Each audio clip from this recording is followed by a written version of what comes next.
మలి ముఖ్యమంత్రి యనుమల రేవంతాల సారు కార్పాటి మాజీ మంత్రి కల్వకుంట్ల తారక రామారావు అలియాస్ కేటీఆర్ సారు చెన్నై పోతున్నారట. ఇద్దరి నడుమల పాలిజు బండలేస్తే పక్కున వాళ్ళకి కోపతాపాలు ఉంటాయి. ఎదురెదురుగా ఉంటే కొట్టుకుంటారేమో అన్నట్టే మాట్లాడుకునే వాళ్ళిద్దరు కలిసే పోతుర్రా వేరువేరుగా పోతుర్రా? ఇది చూద్దాం పారి. హైదరాబాద్ పట్టణంలో గాలిమోటార్ల డిపో దగ్గరికి పోయిన కేటీఆర్ సార్ను చూసి చుట్టుముట్టున్న ప్రయాణికులంతా కేటీఆర్ సార్ పోతుండని ఎగబడి సార్ దగ్గరికి వచ్చి చేతుల చేయేసి ముసిముసిగా నవ్వుకుంటా సంబురపడుతుర్రు. మంత్రాల బలం లేకున్నా తుంపిల బలం అన్నా ఉండాలా అన్నట్టు అధికారంలో లేకపోయినా గానీ కేటీఆర్ సార్ పతేర మాత్రము ప్యాసింజర్ల నడమల నడిచిపోతుంటే అంతో ఇంతో ఉన్నట్టే ఉన్నది కదా.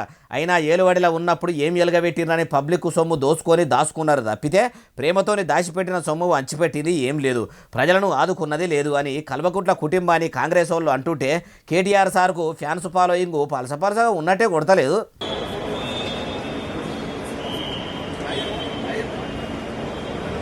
అట్లనే సీఎం రేవంతాల సార్ కూడా గాలిమోటార్ ఎక్కి సీదా చెన్నైకి చేరుకున్నాడు.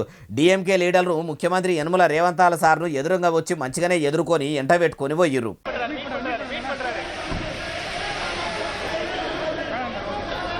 చూసిర్రా, ఇట్లా ముఖ్యమంత్రి రేవంతాల సారు ప్రతిపక్ష పార్టీ లీడర్ కేటీఆర్ సారు ఇద్దరు వేరువేరు పోయిరాగని ఒక్క దగ్గరికే పోయిండ్రు.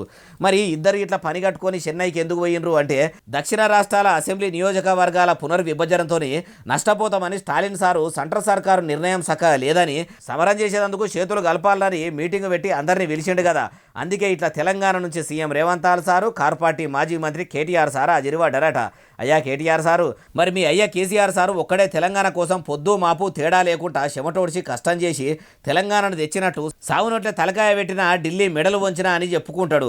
మరి ఇప్పుడు మీరు చెన్నైకి పోయి ఆడ కూడా ఇవే మాటలు చెప్పకుండ్రి, ఇన్నోళ్ళు ఆగమవుతారు. నోరు ఉంది, చేతుల మైకు ఉంది, మేము ఏది చెప్తే అది ఇంటారు పబ్లిక్ అని ఏది పడితే అది మాట్లాడుకుంటా సీఎం రేవంతాల సార్ కూడా మాట్లాడకుంటే మంచిగా ఉంటుంది అంటున్నారు ఈ ముచ్చటిన్నోళ్ళు.